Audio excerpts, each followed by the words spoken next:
Elle m'a dit, maman, j'ai connu quelqu'un et je suis avec lui chez lui et là... C'est qui? Non, c'était pas comme ça. Il fait quoi dans la vie? C'est pas comme ça. Je t'ai dit, Mekdouda, ça se passe pas comme ça. Si tu es intéressé par ce garçon et ce garçon est intéressé par toi, eh ben, on va parler. Voilà ce que je lui ai dit. Je lui ai pas dit, ouais, c'est quoi ça? Non. Ouais, t'étais quand même hyper méfiante, hein. Non, c'est pas que j'étais pas méfiante, Mekdouda. C'est pas ça. N'oublie pas que je t'ai éduquée toute seule et une femme toute seule, ça fait peur. Ça fait peur. C'était que récemment, depuis que je suis adulte, entre guillemets, que j'ai eu des histoires et tout. Du coup, j'ai pas eu encore beaucoup de choses à lui dire. Et en plus, quand je t'en parle, c'est vraiment en mode chit-chat, plus discussion quand on prend un café, etc. Et Oui, mais bon, appelons un chat un chat. La grande relation que tu as eue, Oui. elle vient de se terminer et tu m'en parlais tous les jours et je l'ai vu. Je Oui, l'ai pas mal de fois accueilli à la maison. oui. Il est venu manger ici, etc. Donc, Oui. non, j'ai aucun souci à ce niveau-là. J'avoue que toutes les personnes que j'avais rencontrées, même avant Valentin, c'était des personnes à peu près du même cercle que moi, disons, arabo-musulmans ou arabes, sans même faire attention. Et je pense qu'il y a quand même quelque chose inconsciemment qui me disait fais attention, ça ne va pas correspondre à l'idéal de tes parents. Mais à partir du moment où j'avais un bon feeling avec Valentin et que j'étais tout simplement amoureuse, j'ai arrêté de me poser toutes ces questions en me disant voilà, je suis amoureuse, ça ne va pas plaire à mes parents. Il y a eu des stratagèmes de mensonges qui étaient assez compliqués et notamment quand j'étais en voyage, bah ouais, moi je m'en voulais, je me disais mais ouais, c'est vraiment pas bien quoi, je suis là en train de mentir à ma mère, s'il m'arrive un truc, bah c'est chaud. Et ouais, Après, je m'en le truc qui suis était voulu. bien, tu vois, c'est comme on était deux. Genre, Ouais, on non, pouvait on le toujours se savait. tenir informés, Ouais. tu vois. Genre en mode, toi t'étais pas là, moi j'étais à la maison, du coup, quand je voyais que la daronne elle commençait à poser mes questions, je faisais vas-y meuf et tout, envoie un message à maman, ou vas-y tu rentres quand, parce que là elle attend, Non, ou alors, qu'est-ce que je dis? Qu'est-ce que tu lui as dit? Ouais, qu'est-ce que tu lui as vas-y, dit? je rentre à la maison, qu'est-ce que tu lui as dit? Ouais. Comme ça. On est sur quel mytho on savait aujourd'hui? et tout. Ah, je lui dis En que vrai, j'étais chez machin. En vrai, avec du recul, c'était franchement horrible de faire Ah, mais ça. c'est horrible, c'était Et horrible, pour c'est un nous et stress. pour ma mère, c'est vraiment pas cool quoi. Et c'est pour ça qu'avec du recul, il y a un moment, on a fait ça pendant des années. À un moment, on s'est dit bah stop, on assume quoi. Ouais. On assume qui on est, ce qu'on veut faire et bah si ça plaît pas, bah voilà, on partira et c'est ce qu'on a fait.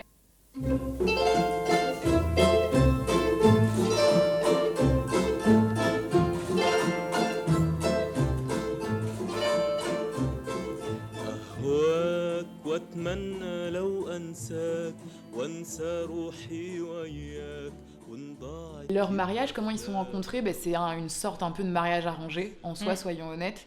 C'est, je crois que la vraie histoire, c'est la cousine de maman Ouais. Et le qui cousin. était déjà mariée. Et Avec du le coup, cousin. avec un des cousins éloignés de mon père, bref. Et du coup, ça a fait des relations. Elle a parlé, la cousine de ma mère a parlé de mon père à ma mère. Et du coup, ils se sont un peu parlé comme ça. Je crois même qu'ils ont vécu une relation épistolaire. Ouais, c'est ma mère, Parce elle qu'on a- écrivait des lettres et tout. Ouais, on a déjà elle a retrouvé tout des lettres. Et ils se sont mariés assez rapidement. Je pense qu'un an après leur rencontre, ils étaient mariés. Ma mère, elle s'est mariée à 18 ans. Donc voilà, on n'a pas du tout eu la même vie, puisqu'à 18 ans, nous, on passait le bac et elle se mariait, quoi. Je vais dire leur prénom, c'est Sonia et Mounir. Donc ils se sont rencontrés en Tunisie, donc là où mon père est né, dans le village qui s'appelle Ksibet El Mediouni en Tunisie. Donc ils sont tombés en amour, comme on dit au Québec, très très jeunes. Et donc après leur relation a évolué et ils se sont mariés en Tunisie. Ils ont vécu là-bas pendant 11 années et après pour des raisons professionnelles on va dire, mon père a décidé de venir en France et donc toute la famille a suivi, dont moi. Les 10 premières années, c'était dur quand même de transvaser, on va dire, le liquide de la sève de sa vie, ici, là, de là-bas vers ici. Et on avait peut-être cette espèce d'espoir. Peut-être qu'un jour je reviendrai. Peut-être. Même si il y a 10 ans, j'avais les deux. Ouais, les 3 même. Non, il y a 20 ans. Il y a 20 ans. Je n'avais que toi. Bref. Et après, la deuxième est arrivée, puis la troisième, mais pareil, on me dit, oh, c'est bon, voilà quoi, ta vie, elle est ici, tu pourras plus revenir là-bas. À l'époque, en fait, c'était vraiment une manière de faire, on se mariait pour s'aimer, alors que là, on s'aime et on se marie ensuite, quoi. On se marie parce qu'on s'aime, alors que c'était vraiment l'inverse avant. Et moi, personnellement, je trouve ça bizarre. Mais c'est aussi parce qu'on a grandi différemment et qu'on a vraiment envie de développer une relation sentimentale amoureuse avant d'arriver au mariage. Ne serait-ce que l'idée du mariage aussi, c'est un autre sujet, mais les mariages arrangés, pour moi, c'est pas... Je sais pas, je trouve que c'est pas la meilleure des solutions. Moi, je trouve que c'est pas naturel, en fait. C'est contre nature, quoi. De te dire, allez, tiens, toi, tu viens, hop, toi, ici, nickel, vous mettez ensemble, et maintenant, vous faites votre vie. Genre, le choix est imposé. Alors qu'en fait, pas du tout. Genre, comment tu veux aimer un mec si t'as même pas habité avec lui? Mon copain, en fait, est français, donc, et n'est pas du tout musulman.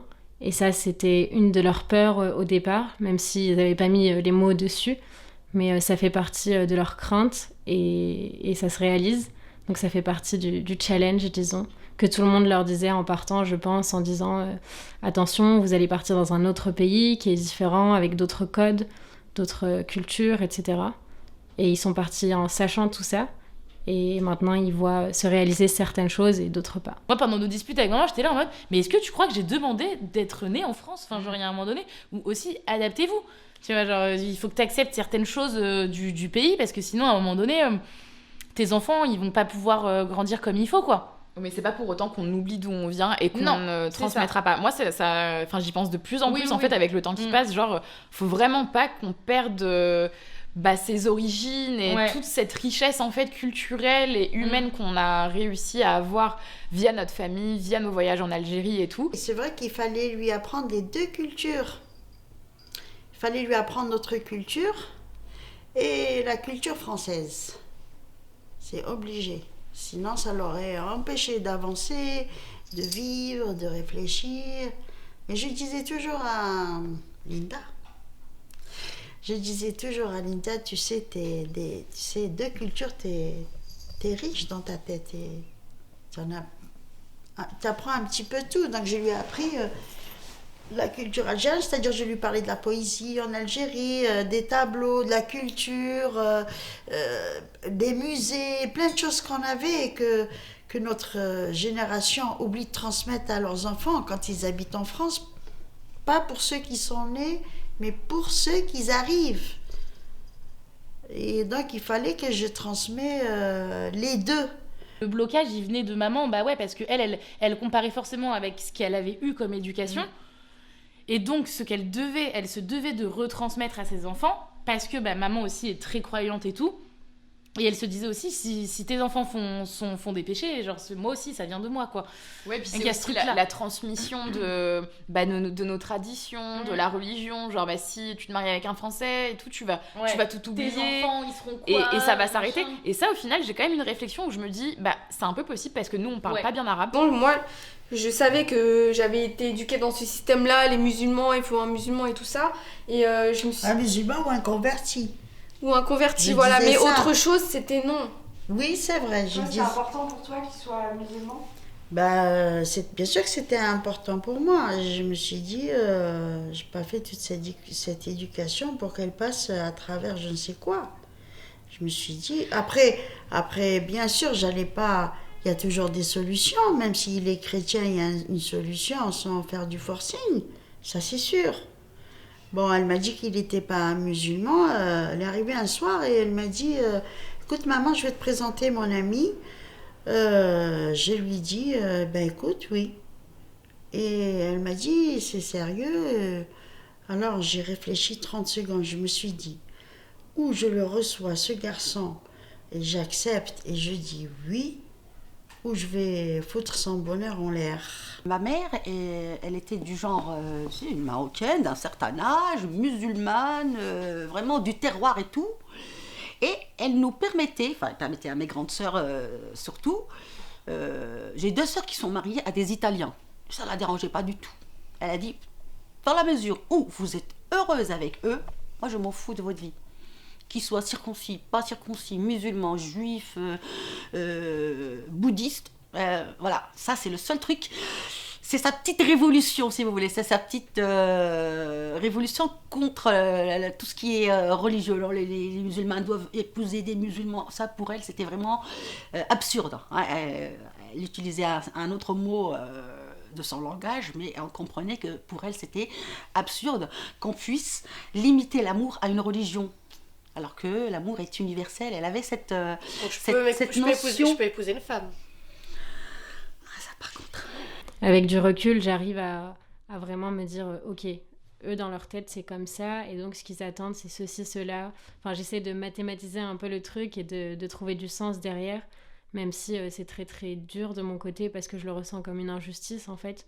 J'ai rien demandé à personne et je me retrouve à vivre un peu entre deux, on va dire, entre garder ma famille, avoir une relation familiale normale et comme avant, parce que je les aime énormément et que pour rien au monde j'ai envie de perdre ça. Et d'un autre côté, la personne que j'aime le plus au monde, la personne avec qui j'ai envie de construire ma vie future, etc.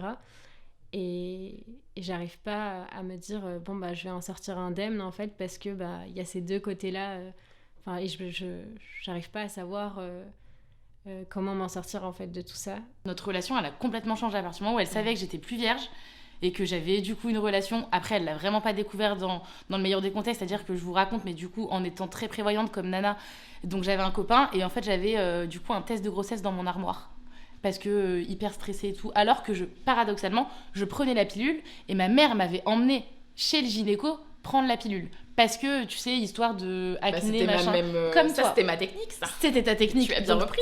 Non, mais en fait, non, mais c'est maman qui m'avait emmenée. Hein. Ouais. Je me rappelle très bien, j'avais plein de boutons sur le front, bref. Et du coup, j'avais été avec maman chez le gynéco, elle m'avait donné la pilule et tout. Bref, moi, j'avais toujours trop peur d'être enceinte, c'était mon angoisse. Et donc, j'avais un test de grossesse dans ma chambre. Et ma mère a trouvé mon test de grossesse un été. Elle avait décidé de me faire plaisir et de changer mon armoire de vêtements. Et moi, le jour où je suis rentrée de vacances et que j'ai vu que mon armoire avait changé, pour moi, ma vie s'est effondrée. J'ai dit, ok, elle a tout découvert. Genre, c'est bon. Genre, elle sait tout ce qu'il y a dans mon armoire, donc c'est le début de la fin. Et à ce moment-là, j'ai eu une discussion avec elle et je lui ai dit, voilà, maintenant tu sais. Elle m'a dit, ah bon, quoi? Puis c'est le truc horrible, ah bon? Mais qu'est-ce qui s'est passé? Vous êtes la continuité de nos principes. Alors, si les principes qui nous ont inculqués, eux, n'ont pas été hérités par vous, c'est que c'est nous qui allons être mal vus, pas vous. Dites, ah, mais c'est ta faute parce que tu l'as pas bien éduquée. C'est ta faute si elle couche avec un athée, un mécréant, ou si elle couche tout simplement, sans mariage. Parce que coucher sans mariage là-bas, ça a un nom. Oui, après que je sais, mais bon. Bref, en tout cas, si je le dirais pas, c'est juste, c'est terrible quand même. Moi, j'ai aucun compte à leur rendre à eux, à mes comptes et mes comptes, n'importe quoi. À mes tantes et oncles, mais c'est juste pour vous protéger. Bref. Oui, c'est quand même une espèce de contribution de leur part aussi d'essayer de camoufler certaines choses qui peuvent choquer de l'autre côté. Moi, je me souviens quand j'avais 13 ans, ma grand-mère et ma mère, elles m'ont fait un rituel. Elles m'ont mis un drap sur moi. Attends, répète un peu, j'ai pas entendu. Elle se souvient même pas de ce qu'elle a fait. Elle se souvient même pas de ce qu'elle a fait. Elle m'a mis un drap sur moi, toi, en Algérie. Vous avez mis un cadenas par terre et vous m'avez fait passer 7 fois au-dessus du cadenas, 1, 2, 3, en répétant des incantations. Donc, Qui, moi et mamie? Ouais, toi et mamie, vous avez fait ça. Donc... Moi, ça m'a traumatisée. Moi, ça m'a traumatisée. Et donc, voilà, ce truc-là qui a été réalisé dans le but ultime de rester vierge. Rester vierge et pure. Ma génération à moi, coucher avec un mec à 18 ans, c'était vraiment the crime. Donc, mais pour moi, ça allait encore. Mais non, mais attends, j'ai pas fini. Ça allait, au fond de moi, ça allait encore. Mais de temps en temps, j'essaie un petit peu de sortir de ce cocon un petit peu traditionnel, conservateur, même si je le sais pas trop, je le suis pas trop. Si une femme de la Mecque m'a dit, tu lis sur raté. Tu fermes là où le cadenas. Non, mais là où ça m'inquiète et que moi je pense que ça a marché, c'est parce que après, si tu te souviens bien, j'ai souffert de vaginisme. Oh, mais Douda, s'il te plaît. Ça, c'est la vérité. Non, ça, je suis pas d'accord. Ça, il faut voir un sexologue pour ça. Ça n'a rien. Arrête de te monter la tête avec des histoires que franchement, ça tient pas la route. Toutes les filles qui ont des problèmes ou les femmes avec sexuellement avec leur partenaire, il y a un problème entre eux deux, le couple. Alors ils vont voir un sexologue, ils en parlent, ils arrangent, ils améliorent. C'est ça. Mais t'imagines, ça s'arrête à un cadenas. Alors tout sur les cadenas, c'est... Justement, alors ça s'arrête peut-être pas que à un cadenas, ça s'arrête aussi à elle fait ça, c'est une pute, machin. C'est tout un système qui après toi t'amène à souffrir de ce problème-là. On s'en fout du regard des autres, et ça moi je l'ai compris très rapidement, très jeune, et encore plus quand c'est des gens qu'on voit pas, ou des voisines, ou des gens qui vont me voir avec un mec qui plairait pas à ma famille, ou qui me verrait fumer une cigarette, ou boire un verre, enfin tous les on-dit, ouais, on a été beaucoup pollués par ça, ouais mais si on te voit comme ça, on va dire ça, bah ouais mais je m'en fous en fait, genre bah on dit ça, oui mais ça veut dire qu'on dit ça sur moi aussi, en fait elle faisait un transfert de ce qu'on était par rapport à l'éducation qu'elle nous avait donnée, mais elle prenait pas conscience avant, parce que maintenant je pense qu'elle le sait, que bah elle nous a très bien éduqués et qu'on faisait pas des mauvais choix dans le sens où on se mettait pas en danger, on faisait vraiment pas n'importe quoi, donc on faisait pas forcément ce qu'elle voulait elle, mais en tout cas nous on était assez matures pour se protéger et se responsabiliser, donc je pense qu'au fur et à mesure du temps elle l'a totalement compris, mais c'est vrai qu'on était elle faisait très très attention au on dit et attends mais la famille qu'est-ce qu'elle va dire et nanana quoi. Bah oui. En vrai, ça tournait autour de ça. Alors, parce que le fait d'avoir une relation et tout en soi, tu dis, bon, bah, je peux le dire à ma mère et tout. Non, parce que tu savais très bien que ta mère, elle allait se dire, mais non, t'as pas le droit, attends, les gens, ils vont dire ça, ma fille, elle a fait ça, elle est avec lui, elle l'a vu traîner avec un Français et machin et tout. Et en fait, ça te met des barrières et tu te dis, bah, en fait, je suis censée faire quoi du coup ? Genre, tu sais, il y a un moment, j'avais vraiment lui dire, bah, vas-y, marie-moi en fait, parce que là, franchement, t'es en train de me bloquer de tous les côtés, je peux rien faire. Marie-moi, quoi. Mais en fait, non, à côté de ça, elle a pas envie de te marier. Donc, c'est très subtil, cette différence, ce truc de je te laisse faire ce que tu veux, mais en même temps, fais attention parce que les gens, ils nous regardent et ils vont parler et tout. T'as toujours traité avec respect, on a toujours... tu nous as toujours... Enfin, ce qu'on te dit, c'est que le reflet de ce que tu nous as appris. On n'a pas des comportements qui sont complètement dissidents et qui sortent complètement de ce que tu nous as appris. Du coup, tu peux pas t'attendre à ce qu'on te dise d'un jour au lendemain, tiens... Quoique, un jour, je pourrais devenir folle et me dire... je couche avec mon prof, par exemple, imaginons. Ça, c'est un truc qui... Mais ça ne fait pas sens, parce que ça ne va pas avec le personnage que tu as créé de moi. Même sans dire que je suis complètement modelée par tes mains, mais dans le sens où j'ai des valeurs ou des trucs comme ça qui font que même quand on se parle de sexe, d'amour, d'argent, de tout ce qui serait un peu, par exemple, sale, conservateur vivant, par exemple, c'est toujours beau, parce qu'à la fin, c'est toujours des choses qui sont faites avec... respect, et c'est des choses de la vie, quoi. Est-ce que tu te rends compte que tu t'es dans une dichotomie, je sais pas comment dire. Est-ce que c'est une dichotomie? Ça veut dire que c'est deux voies, t'es tiraillé entre... C'est normal, j'ai deux cultures. Voilà, donc... ça retombe.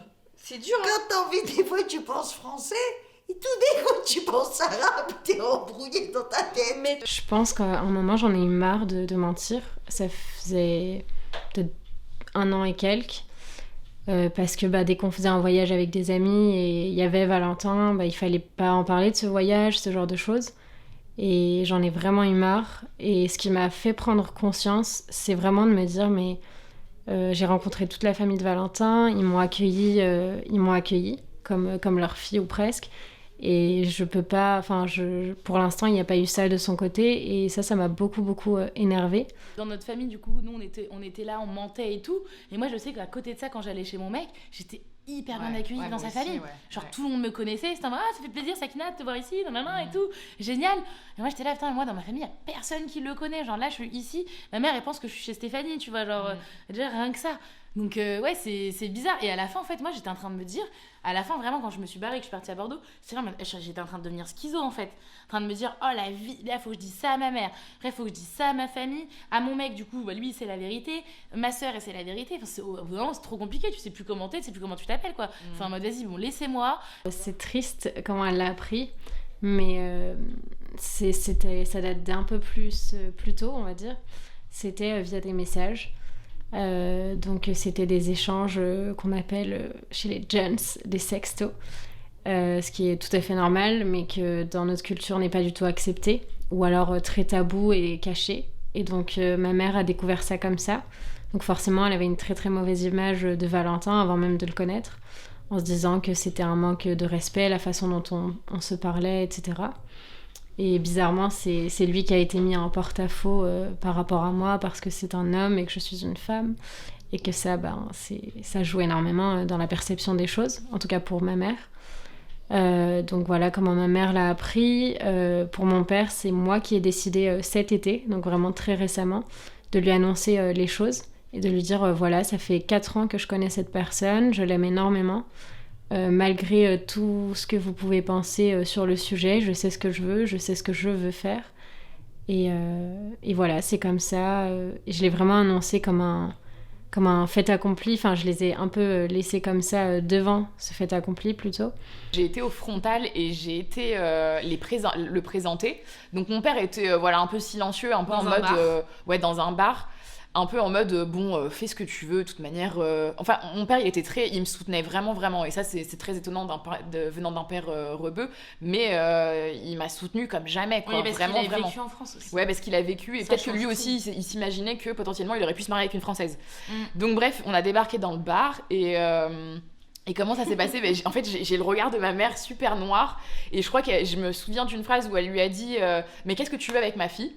Genre, qu'est-ce que tu veux en fait concrètement? T'es là devant moi, mais qu'est-ce que tu veux? Et lui, il essayait de bégayer en mode je sais pas, je veux construire quelque chose. Il blablatait un peu comme il pouvait. Et il y a eu une question dont je me souviens parfaitement, et elle lui a dit mais tu crois en Dieu ou pas? Et là, j'étais en mode ah ouais, moi je savais qu'il était athée, que c'était pas du tout son délire, mais moi j'ai toujours été musulmane, j'ai jamais renié ma religion et j'ai toujours vraiment bien respecté et tout machin, mais enfin, j'ai respecté, j'ai la foi, quoi. Et ouais, non, en vrai, ça s'est passé de manière très froide, très pas du tout chaleureux, où il a subi un peu un questionnaire, mais il voyait qu'il était vraiment pas le bienvenu dans notre famille. Et voilà, donc ça, c'est... Mais au moins, je me suis toujours dit que j'ai été jusqu'au bout des choses. Je t'ai toujours dit, c'est vrai, d'épouser un musulman. Et comme, Kevin, je sais pas comment que ça s'est fait pour lui, il s'est dit, je veux me convertir, et moi, ça m'a inquiété. Ça m'a vite inquiétée. Il voulait ma fille et je me suis dit, il veut se convertir, pourquoi? Alors il est venu me voir et je lui ai posé la question. Je lui ai dit, pourquoi tu veux te convertir? Je lui ai dit, parce que tu es libre, moi je ne veux pas, je ne fais pas de forcing, ça ne m'intéresse pas. Que si tu dois épouser ma fille, il faut que tu te convertis. Non. Ça a été, j'étais direct, franche. Hein? Non, j'ai dit non. Je lui ai dit, pourquoi tu veux te convertir? Il m'a dit, pour l'amour de Dieu. Oh là, qu'est-ce qu'il n'a pas dit? Il a dit le mot qu'il fallait. Il n'a pas dit qu'il veut se convertir pour épouser ma fille. Attention. Parce que s'il aurait dit ça, c'est qu'il n'était pas prêt, ce garçon. Mais il m'a dit qu'il s'était intéressé à la religion. Il m'a juste dit ça. Et il m'a dit, pour l'amour de Dieu. Mais j'ai dit, prends-la tout de suite, mon fils, elle est à toi. Moi, mon rapport au mariage, il était très fermé il y a quelques années. Là, je me réouvre, mais plus dans un sens sentimental. En mode, je vais vraiment déclarer une union. Et même par rapport à la religion en soi, c'est un peu mieux d'être marié quand même vis-à-vis de Dieu. Mais c'est pas une obligation. Donc je suis encore en pourparlers, genre why not? Et au niveau des traditions, en vrai, toi, je très bien faire la fête. Mais on peut faire la fête sans mariage, c'est pas grave. Oui, ça, non, mais toi, tu te dis que, genre, par rapport à la famille, et en vrai, t'as carrément raison, qu'à partir du moment où tu le présentes, peu importe s'il y a mariage, enfin, du coup, le mariage permet l'officialisation, quoi. Ouais, voilà, c'est ça. Aux yeux de toute ta famille. Genre, pas que tes parents, tes frères et sœurs. Aux yeux de tes genre, aux yeux de tes cousins et tout, machin. J'avoue que pour marquer ce truc-là, t'es un peu obligé, du coup, de passer par la case mariage, quoi. Les traditions, pourquoi? Je sais pas, moi, je sais pas, je trouve ça trop gros. Étouffant. C'est de manière générale, tu me diras en quoi c'est différent de se marier en robe blanche et de se faire carrément enlever un voile, en quoi c'est différent de se faire porter par les best men. Je sais pas, moi je trouve ça... en fait je trouve ça grossier, je sais pas, je trouve ça... Moi, je trouve ça très beau parce que la mariée, elle est la princesse de la soirée, quoi. Elle est la princesse dans toute sa dimension. C'est-à-dire, elle est portée comme dans un... comment on appelle ça déjà, là? Ah, zut. J'ai oublié, moi. le truc à bras raccourcis. Bref, elle se fait habiller, elle se fait chuchoter, on l'assoit, on la soulève, on lui donne à manger, on s'occupe d'elle. C'est un elle EHPAD, est là. c'est un EHPAD, c'est ce que tu racontes, maman. Ce n'est pas un mariage et je n'ai pas envie de me faire porter par un truc. Bah si, moi j'ai bien l'envie. C'est juste une soirée, c'est pas toute ta vie que tu vas être portée. Mais pourquoi pas si t'es une star ou il y a oui, justement, si tu t'attends joues la star. Mais il y a d'autres. Mais c'est C'est carrément. la seule fois de ta vie où tu peux jouer la star parce que le lendemain tu vas faire la vaisselle. Non, bah justement, Ah, non. si. Bah non. Bah non. Oh non, quelle horreur. Bah écoute, c'est bien, on Mais a une c'est- chose sur laquelle on n'est pas d'accord. Ah mais c'est en fait je trouve ça mais c'est une vision tellement égoïste du truc, c'est même pas pour les c'est même Mais c'est égoïste, c'est fait pour. Même si nous, on veut pas forcément se marier et tout, enfin toi, tu veux pas forcément te marier et tout, les traditions, on kiffe de ouf les traditions Ouais. du mariage. Mm. Genre le henna. Ouais, moi j'aime bien les autres quand ils le font. Ouais, voilà, c'est la fête, on met le henna, on mange tel et tel Ouais. plat. Ça dure 4 jours. Ça dure 4 jours. Ouais. Genre, franchement, c'est vraiment un kiff, les mariages Ouais, de ouf. Ouais, ça, c'est sûr. maghrébins, quoi. C'est Vraiment. sûr. En vrai, on dit ça, mais j'avoue, tu vois, quand notre Et en cousin- France et en Algérie, hein, Ouais. on a eu des pures fêtes. C'était, franchement, c'est super cool. Donc, c'est voilà, et ça rejoint aussi ce que je disais au début dans l'ambiance familiale et tout. Mais bon, tu te maries pas forcément pour juste faire une fête. Ouais, c'est donc, ça. donc, je sais pas. Et puis, tu sais, chez nous aussi, il y a aussi le truc, quand tu te maries, bah, il faut inviter Ouais. la tante du cousin, de ta nièce, tu sais, qui habite à Strasbourg. La dernière fois qu'on l'a vue, t'avais 3 ans et demi. que tu Donc, connais pas. ouais, mais voilà, ça, moi, ce délire-là, c'est parce que sinon, ils vont nous faire la gueule et tout, machin. Ouais.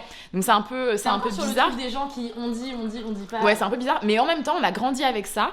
Ouais. Et je pense que au fur et à mesure des générations, et particulièrement depuis l'immigration algérienne en France, donc vers les années 60, où vraiment il y a eu un raz-de-marée de ouf, et, ils sont restés entre eux. Donc tu vois, mes grands-parents et tout, bah, ils se revoyaient, et il y avait pas que de la famille, en fait, il y avait aussi des amis qui habitaient à côté, au bled et tout, machin. Qui se sont aidés, c'est Ouais, une voilà, communauté. c'est une entraide et tout. Donc je pense qu'à l'époque, ça avait beaucoup plus de signification d'inviter des gens qui étaient vraiment dans ton entourage et qui font un rappel à ton pays d'origine et tout. Alors que là, c'est vraiment bon, on invitait elle, machin, donc c'est différent. Moi, je l'imagine à mon image, on va dire, entre les deux cultures, entre tradition et non-tradition. Enfin, faire quelque chose à ma sauce, en fait, qui reprend un peu les éléments que j'ai envie de garder des deux choses qui me construisent, en fait. Ça fait très poétique comme ça dans la réalité. Je sais absolument pas si ça rendra bien ou pas. Mais du point de vue religieux, je ne pense pas du tout que ça va m'impacter. Je n'ai pas envie de faire de mariage religieux. Pas du tout, du tout. Et ça, je sais que ça va décevoir beaucoup de personnes. Et je me vois pas m'adapter aux attentes des uns et des autres par hypocrisie, en fait, pour plaire aux autres. Et au final, être malheureuse moi-même. Et donc, j'ai décidé, même si c'est dans très longtemps, que ça se fera comme ça et pas autrement. Et dommage pour ceux qui seront pas là. Je serai hyper triste, ça c'est sûr. Là, je le dis avec le sourire. Mais ce sera très très compliqué. Mais j'en sortirai vivante et quand même heureuse. Parce que je me serai adaptée à moi-même, en fait, et pas aux autres. Elle dit en gros que depuis qu'elle l'a connu, c'est comme si le destin lui a offert une nouvelle vie. Les meilleurs moments de ma vie, c'est avec toi que je les ai vécus. Et c'est avec toi que j'ai pu compléter ma vie, dans cette veine-là, quoi. L'amour, le pur, quoi. Le vrai.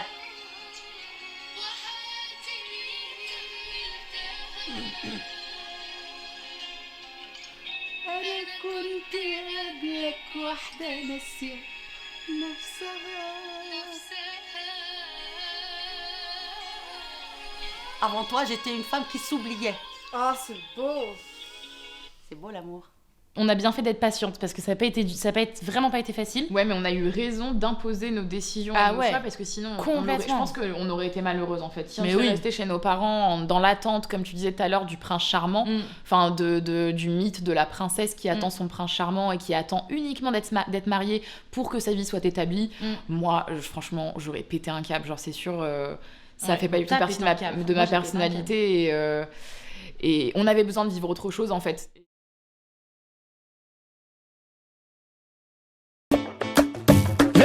تجي مولاي والشبلوية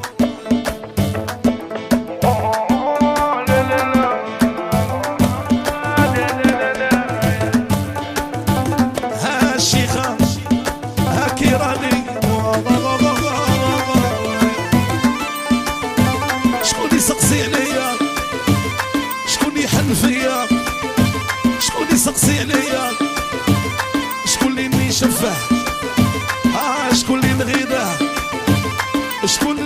نشوفه وشكون اللي نغيده انا العديان غبنوني شربوا لي المره مانيش كيما بكري مانيش كيما زمان راني مغبون وحدي راني بضايع وحدي كل يوم نبكي وحدي انا عييت من قلبي راني عليكم من معني يلي راكم غامين يا